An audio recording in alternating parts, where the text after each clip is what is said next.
Hey guys, welcome back to today's video. Today is Thursday, May 26th, 2022, and today we are going to be talking about the state of Pennsylvania and the GOP primary that is set to be recounted now that we have been really closely watching for the past couple weeks now, looking at the primary between Dave McCormick and Mehmet Oz, the top two contenders right now in this primary. Now, if you remember my live stream from just over a week ago, I actually covered this primary live, and for the majority of the night, it looked like Dave McCormick was actually going to end up winning, but he was never ahead by a very substantial amount. And as of today, the margin has narrowed up with now a different leader, Dr. Oz being that leader, with a margin of 940 votes separating the two candidates with 1.34 million votes cast throughout the entire thing. This margin of victory here for Mehmet Oz is less than a hundredths of a percent here right now. This is a very, very narrow margin between the two candidates, and it is getting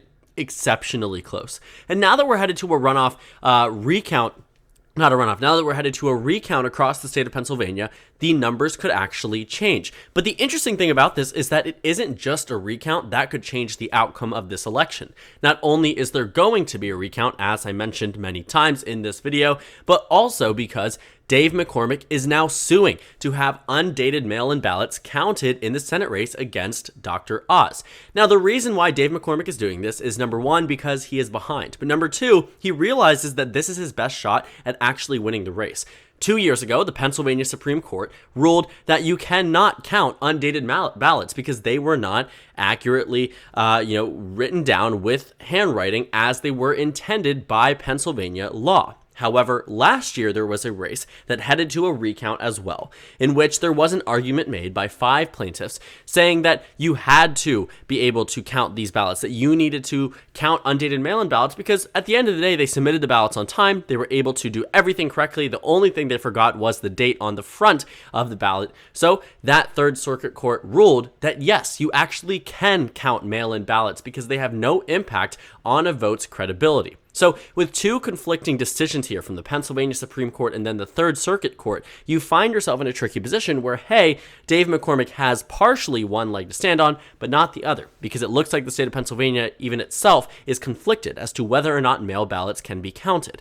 And mail ballots in specific have been much, much better for Dave McCormick than the Election Day vote. If you take a look at the mail-in ballots, Dave McCormick was winning them by a pretty strong margin. In fact, a lot of the mail-in ballots that were being counted over the past week that came in actually narrowed up the margin. Dave McCormick was down about 1,700 votes before the remainder of the mail-in ballots were counted in, and then as we got closer and closer to until today, 940 votes separate the two, and according to the Secretary of State across the state of Pennsylvania, there are about 850 undated mail-in ballots that have yet to be counted in the GOP primary. While that might not be able, for obvious reason, to make up the margin between 940 votes, let's say, for instance, Dave McCormick wins them by a margin that we've seen in other counties, 70-30, it could narrow up the margin to maybe just 200, 300 for Dr. Oz, which in a recount could actually see something change. Because this is 1.344 million votes, 99% of it is going to be accurate, but that 1% truly could make a dramatic difference in the outcome of this race and could give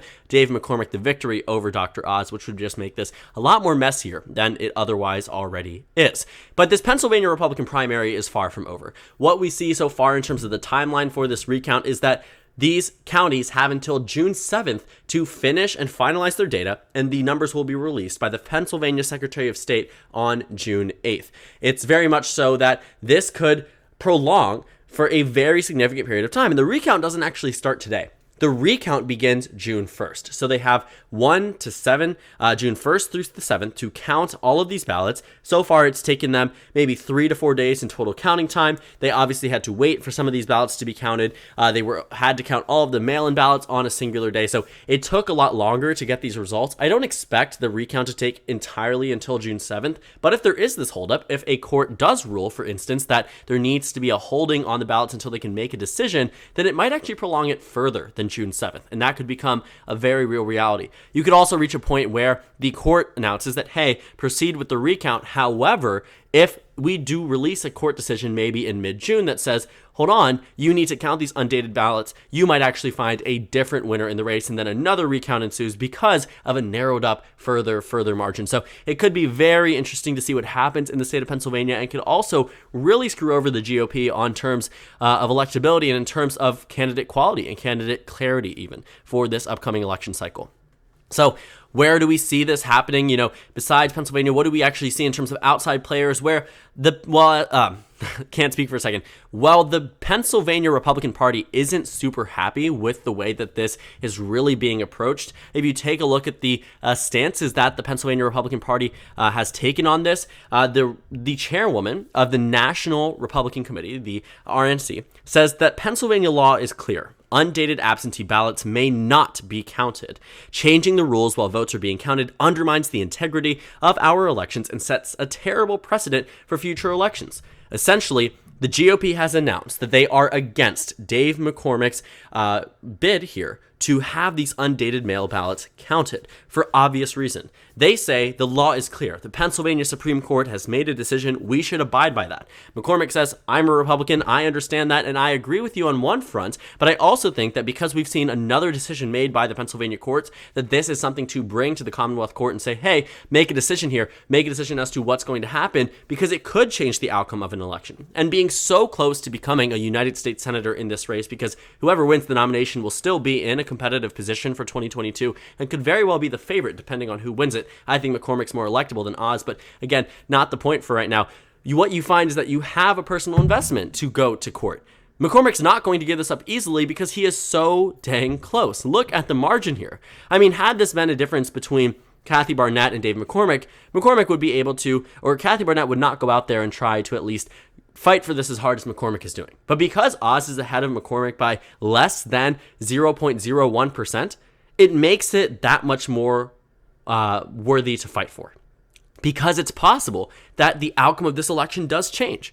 When you have 1.344 million votes counted and cast in this Pennsylvania primary, it is worth pursuing a recount. That's why you have the automatic recount law. And if you can bring it to a point where you can narrow up the margin even more, why wouldn't you do it? Because it benefits you. That's where Dave McCormick comes at this. Truly speaking, this doesn't benefit the GOP by prolonging this primary. If this was to be an issue of just simply getting the Democratic Party out of power in 2022, the right decision for McCormick, at least on that front, would have just been to concede the race and throw all of his support behind Dr. Oz and say, I'm moving on. This might not have happened how the way I wanted it to happen, but I can run in the future. I can run for a House race. I can run for a statewide race maybe in the future. Republican voters now know my name. They know that I have conceded gracefully and that I am really and fully committed to defeating the Democratic Party this November. And while Dave McCormick might still have some of that idea behind his head, because obviously running as a Republican means you want to defeat the Democratic nominee in the general election, I also think he realizes that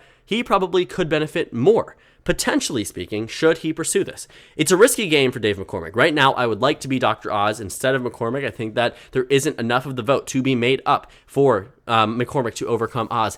But if you're seeing it from McCormick's standpoint, while the right thing to do in order to defeat John Fetterman in the fall is to concede gracefully, he also realizes that if he sees this through, there is also a chance that he ends up the Republican nominee and potentially a United States Senator, meaning that he can stay there likely, considering Pennsylvania's trends and where we are right now, that he could stay in the United States Senate for the rest of his life. So this is a fight that I think he thinks is worth fighting for. I think he sees this as an opportunity, and he knows that there is court precedent that says, hey, this could be true. All he is asking now is that a clarification statement is made by the Commonwealth here to make a decision. Do we count these mail-in ballots or not? And what will the recount ultimately end up finding? Because 940 votes is a very narrow amount. Now, the political betting markets seem to be very comfortable with where Mehmet Oz is right now, giving him 92 cents for a yes share, 93 cents actually for a yes share to win in this Pennsylvania Senate race. There are some people who are still holding on to McCormick. As you can see here, it's not as lopsided as some others might be. And even before, what you found was that it was always pretty contested. There was always a good chance for both of these candidates to win. Once we started to reach about mid-April, it became neck and neck, and then it came to a point where Oz was at a much better point than McCormick in some of these numbers. Then on election night, when it seemed that McCormick was going to actually maintain the lead, voters really, or people unpredicted, started to skyrocket and start to grab onto a lot of these yes shares for McCormick because they were a lot more confident. Then the day after, it became very apparent that Oz was going to reclaim the lead. It became much more apparent that Oz was going to maintain such a lead, but there still is some hope out here, at least for some of those who are holding on to the McCormick yes shares, that he could actually win this Senate nomination. I think people see this as, they have an opportunity to win this, to at least hold on to it, because there is still partially, I would say, some hope for David McCormick. It's not a done deal, but it's probably 90-10 as the betting markets are predicting right now for Oz to win over McCormick. I think it would take a very specific and very special type of circumstances in order for Oz to defeat, in order for McCormick to come back and defeat Oz so far, but there always is still hope, especially when you have two conflicting court procedures and a recount that will be underway and will be released in, maybe 2 weeks' time. We'll talk about the electability and what this does for the Senate Republicans later down the line in just a moment, but I want to show you the polling data to show you just exactly how close it was and how close it actually is.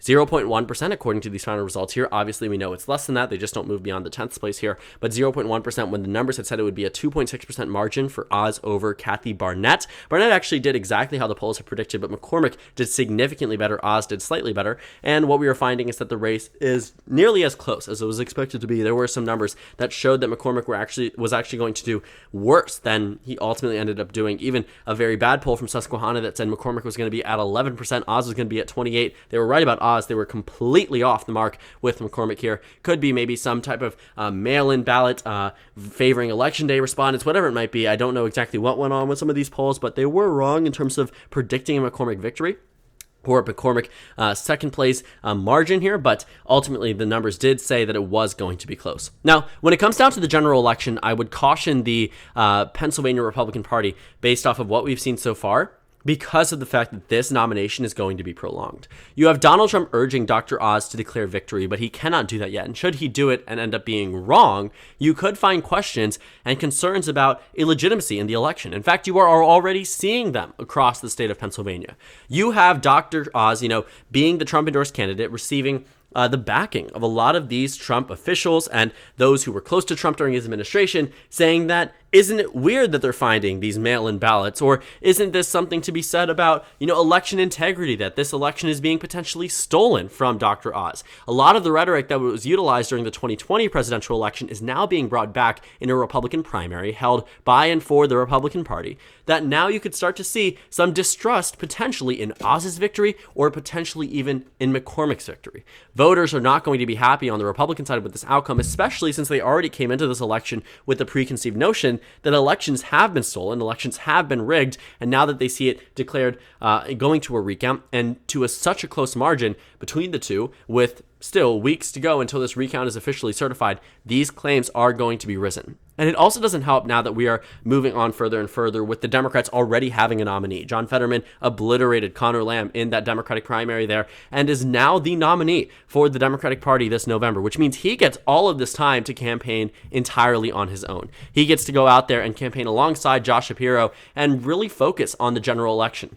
It also doesn't help the Senate GOP that they have a very weak governor nominee for the Republican side. But John Fetterman is going to look at this situation and he's going to say, I have extra time to campaign. He's already started to roll out the general election campaign material. And all of this is going to benefit Fetterman later down the line because the Republicans right now are in disarray when it comes down to their nominee. Their election was held May 17th. They won't get a declared winner until potentially June 8th and potentially even further depending on the lawsuit that McCormick has currently with the state of Pennsylvania. What we could see happen is that this campaign period could be prolonged for a very significant period of time within the Republican primary, enough so that it gives the Democratic Party an upper hand in the November election. I also don't think having such a contested GOP primary helps Dr. Oz in any way, should he win this nomination, which I do think he will, but again, open to possibilities of things in different circumstances happening. I think what we are going to find is that Oz will win this primary, but he will head into the general election with a fractured Republican Party, about a third of the voters there not knowing if he won legitimately, a bunch of voters thinking that he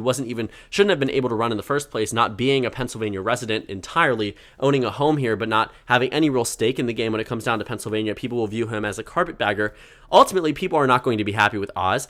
they're not going to be happy with McCormick, and it's because of how contested this primary has become, because of the division and the points to be made here about the internalized divide between the Republican Party, establishment Republicans, and Trump Republicans, Make America Great Again Republicans. That's the Oz part. You have establishment, more moderate Republicans. That's the McCormick part. And when you have such a contested primary here, neither side is going to be happy, regardless of who wins. So you have a disillusioned Republican Party in the Senate primary. You have a worsened GOP nominee on the governor's side. What you are finding is that the Pennsylvania Republican Party has everything going wrong for them right now in this election. And they could still very well win because of where our national environment is right now. But all I'm saying is this primary and this prolonging of it and this suing of the Pennsylvania Elections Board and trying to get these ballots counted, or having the national GOP stand up against your own pursuit as a GOP candidate here, none of this looks good for the Republican Party in Pennsylvania. And it really just makes it more difficult for them to win this November. But I also wouldn't count them out